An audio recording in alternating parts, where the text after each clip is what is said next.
মফস্বলে সাংবাদিক নির্যাতন হচ্ছে। এর কারণ একটাই হচ্ছে যে সাংবাদিকরা জনগণের কথা বলে, মানুষের কথা বলে, সমাজের কথা বলে, রাষ্ট্রের কথা বলে। আর মুষ্টিমেয় কিছু লোক এই সাংবাদিকদের হত্যা, নির্যাতন এবং হুমকির সাথে জড়িত। আপনারা দেখবেন যে এই সমাজটাকে কুক্ষিগত রেখেছে কত পার্সেন্ট মানুষ, সেই মানুষের সংখ্যা কিন্তু বেশি নয়। তাদের কাছে আজকে রাষ্ট্র পর্যন্ত জিম্মি হয়ে গেছে।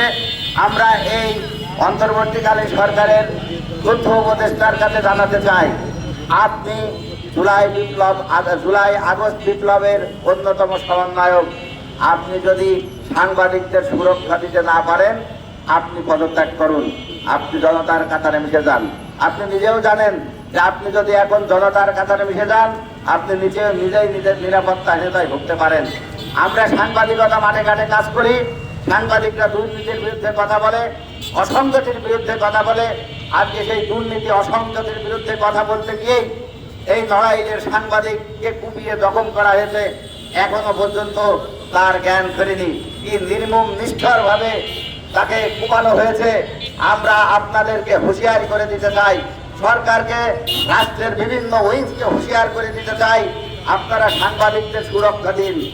আপনাদেরও অনেক, প্রশাসনেরও অনেক নেতৃবৃন্দ আছেন, অসহায় নির্যাতিত মানুষ আছেন, কর্মকর্তা আছেন, শেষ বেলায় কিন্তু তাদের সাংবাদিকই ভরসা। আমরা যারা ইলেকট্রনিক্স মিডিয়ায় কাজ করি, আমাদের সবসময় মাঠের ময়দানে কাজ করতে হয়।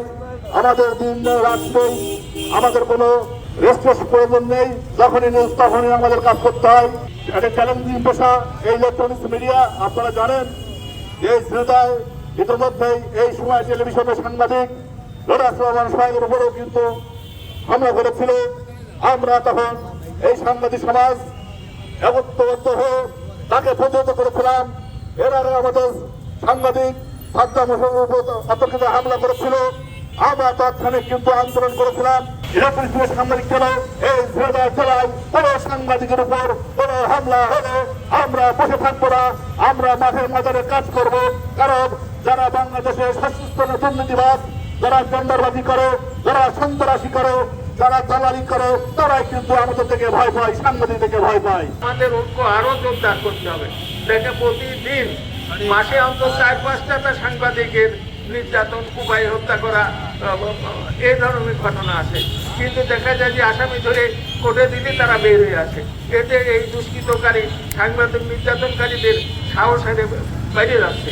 এখন করতে হবে ওদের উপরে যাতে আঘাত আসে সেই ব্যবস্থা আমাদের জোরদার করতে হবে। এর জন্য আমাদের আরো ঐক্যবদ্ধ হয়ে এগিয়ে যেতে হবে।